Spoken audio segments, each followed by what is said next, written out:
So the garbage collector uses three generations, that is generation 0, generation 1, and generation 2. So what are these generations? Heap generations in a garbage collection. The heap memory is organized into three generations so that various objects with different lifetimes can be handled appropriately during the garbage collection. Generations refer to memory management concept used by the garbage collector to organize and manage memory allocations and delocations efficiently. The .NET garbage collector employs a generational garbage collection strategy to improve the performance of memory management in managed applications. So we will discuss this in detail with the help of animation. Further, what is generation 0, what is generation 1, and what is generation 2, and how actually objects move to the next generation if it survives the current generation. Generation 0. This is where newly created objects are initially allocated. It's a small, short-lived generation designed for objects that are expected to become garbage quickly. So whenever any new application runs, it will create all the objects in generation 0. So the heap memory is divided into three parts: generation 0, generation 1, and generation 2. When any application runs, it will create first objects on generation 0. So next generation is generation 1. Objects that survive a garbage collection in generation 0 get promoted to generation 1. It's larger than generation 0 and contains objects that have slightly longer lifetime. Suppose one application is running on the system which will call multiple methods. So once the method perform its task, so all the local variables which are stored on the stack memory and the reference variables on the heap memory. So once the execution is done, then those objects would be deleted by garbage collector from generation 0 only.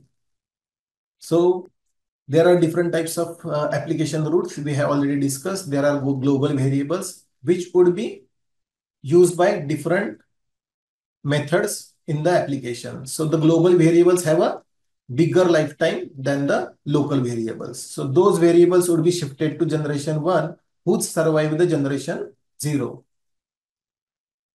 So objects that survive a garbage collection in generation 0 get promoted to generation 1 and it is a larger in size than generation 0. So the next one is generation 2.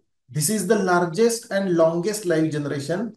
Objects that survive multiple garbage collections in generation 1 get promoted to generation 2. These are typically long-lived objects that are expected to be around for a while. What does it mean? Garbage collector frequently visit this section, generation 0, generation 1, and generation 2. So most of the time, garbage collector will check only the generation 0, then generation 1, and very few times in generation 2. Because the objects in generation 2 are must be longest lived generations who survived generation 0 and generation 1. So when garbage collector visit generation 1 multiple times and check those objects are previously are live objects are still live objects in multiple traversing time, those objects are considered to be long-lived objects and then only those would get shifted to generation 2. Why do we need generations? Normally, when we are working with big applications, they can create thousands of objects. So for each of these objects, if the garbage collector goes and checks if they are needed or not, it's really a bulky process. So every time garbage collector will traverse the managed heap and will check whether that object is used by application or not, then it will take a long time or it will slow down our main application thread. So to avoid that, garbage collector use generations. So by creating such generation, what it means, if an object in generation 2 buckets, it means the garbage collector will do fewer visits to this bucket.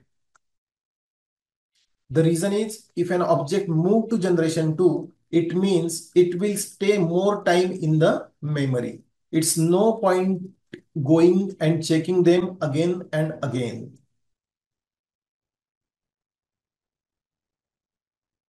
So as we are aware, garbage collection is a background process and it is not managed by developer or application. It is a background process and it would be executed when the stack gets full. But in real life scenario, there might be a condition developer want to trigger this garbage collector as per his requirement. In that case, he will call gc.collect method. In programming languages that use garbage collection, the gc.collect method is typically an explicit way to trigger the garbage collection process. It forces the garbage collector to run and reclaim memory occupied by objects that are no longer in use. So what is the purpose of GC collect?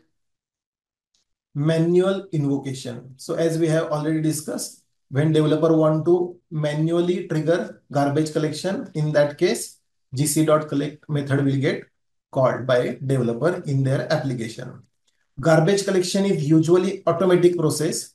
gc.collect allows developers to manually invoke the garbage collection process when they believe it's necessary, such as after a large number of objects have been created and destroyed. Explicitly calling gc.collect can introduce performance overhead due to the collection process. It may lead to longer pause time in the application, especially in real-time application. It is generally recommended to allow the garbage collector to manage memory automatically unless there is a specific need to force collection. So Microsoft has also recommended that it should be a automatic process and no need to call gc.collect method manually because it will slow down the performance of the application.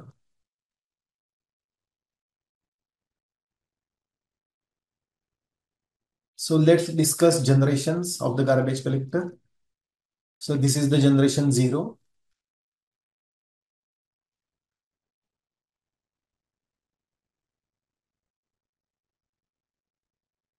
So in generation 0, garbage collector runs frequently. What does it mean? It will frequently visit this generation 0 section and will check whether those objects are still referred by any application root or not. So in generation 0, garbage collector frequently visits as compared to generation 1 and as compared to generation 2.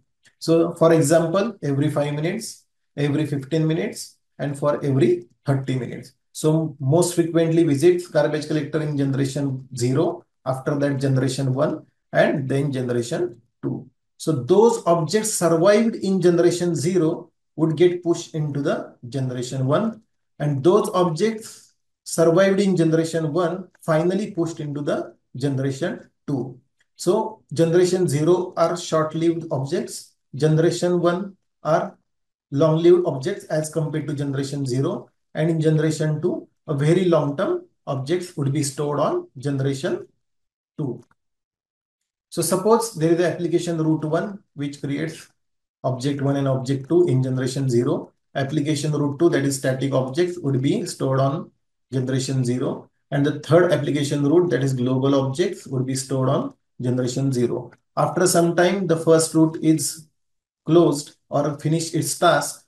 So object 1 and object 2 are considered as a garbage object by garbage collector and would be deleted from the memory. Now garbage collector will check object 3, 4, 5 are referred by application root. So those get shifted to generation 1. Also object 6 is still referred by application 3. So object 6 is also shifted to generation 1. So meanwhile, new application root 4 comes into the application and it will create object 7 and object 8 in generation 0 only, because the first objects would be created in generation 0 only. After that, garbage collector will check generation 1 after some time and visit multiple times in generation 1. In multiple times, if garbage collector found that 3, 4, 5, and 6 objects are still survived or referred by application roots, so these objects need to be shifted to generation 2. So now garbage collector will check whether object 3, 4, 5, 6 are referred by application routes or not. So that's why those objects are shifted to generation 2.